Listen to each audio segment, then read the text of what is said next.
হাদিসের রিওয়ায়াতকারী হযরত হুযায়ফা রাদিয়াল্লাহু তাআলা আনহু তিনি বলেন, আল্লাহর নবী ইরশাদ করেন, আমার উম্মতের পূর্ববর্তী এক উম্মতের মধ্যে এই আশঙ্কা হয়েছে, আল্লাহ তাকে সন্তানাদি সম্পদ পুরি কম দেয় নাই, অনেক নিয়ামত আল্লাহ তাকে দিয়েছে, কিন্তু দেওয়ার পরেও ওই গোলামটা আল্লাহর কাজে তেমনটা ব্যয় করে নাই।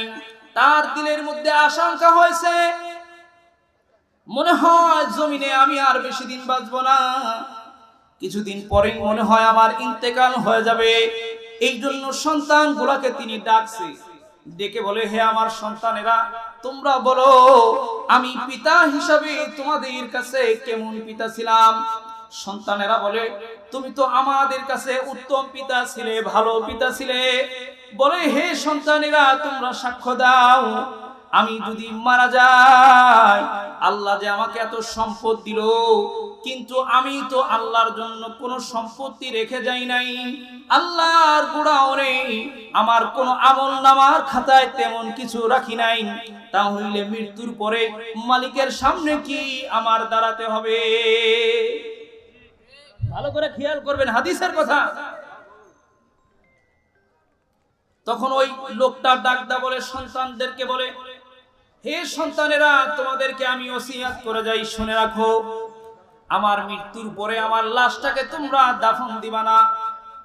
আমার মৃত্যুর পরে আমার লাশটাকে গোসল দিয়া জানাজা পড়ায়া মুসলমানের কবরস্থানে দাফন দিবা না। বলে, তা হইলে কি করব? বলে, সন্তানেরা, আমার লাশটা আগুন দিয়া পোড়ায়া ছাইগুলাকে প্রচন্ড বাতাসের মধ্যে ছড়ায়া ছিটায় দিবা, আর কয়লাগুলো সমুদ্রের পানির মধ্যে ফালায়া দিবা, যাতে করে আমার কোনো অস্তিত্ব না থাকে। আল্লাহ বলে, ওয়া আম্মা মান খাফা মাকামা রাব্বিহি ওয়া নাহান নাফসা আনিল হাওয়া। আল্লাহ বলে, যে বান্দাগুলো মালিকের সামনে দাঁড়ানোকে ভয় করে, ফা ইন্নাল জান্নাতা হিয়াল মাওয়া, ওই বান্দাগুলো জান্নাতুল মাওয়ায় থাকবে। ওই যে বান্দাটার দিলের মধ্যে ভয় হয়েছে, আমি তো আমল করি নাই, কিনে মালিকের কাছে দাঁড়াবো, এই সন্তানেরা তোরা আমার লাশটাকে পোড়ায়া আমার লাশের ছাইগুলো বাতাসের মধ্যে ছড়া ছিটায় দিবা, আর কয়লাগুলো সমুদ্রের মধ্যে ফালায় দিবা, কেননা যাতে করে আমার কোনো অস্তিত্ব না থাকে।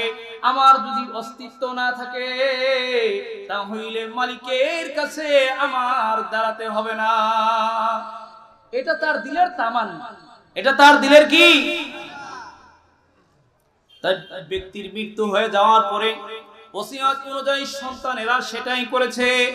সংক্ষেপে বলে যায়, ঠিক মৃত্যুর পরে বাবার লাশটাকে পোড়ায়া ছাইগুলো জমিনের বাতাসের মধ্যে ছড়ায় ছিটায় দিছে, কয়লাগুলো সমুদ্রের পানির মধ্যে ফালায় দিছে।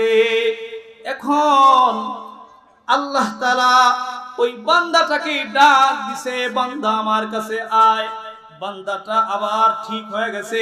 আল্লাহ বলে, এই ইশারার সাথে সাথে জমিনের মধ্য থেকে ছড়ায়া ছিটায় থাকা ছাইগুলো মাংসে পরিণত হয়ে গেছে।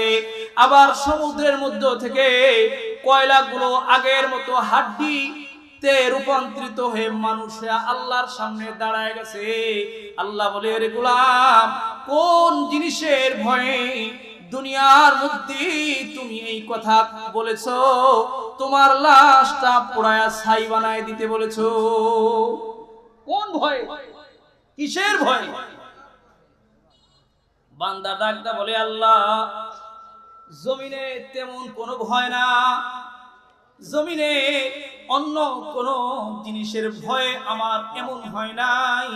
এর মালিক, একমাত্র তোমার সাথে তোমার সামনে দাঁড়ানোর ভয়ে আমি এটা করেছি। আমার আল্লাহ বলে, যদি এটাই হয়ে থাকে, এ গোলাম যা যা তোরে আমি মাফ করে দিলাম। আস্তে করে বলেন সুবহানাল্লাহ। আল্লাহু আকবার, লা ইলাহা ইল্লাল্লাহ। একটু জিকির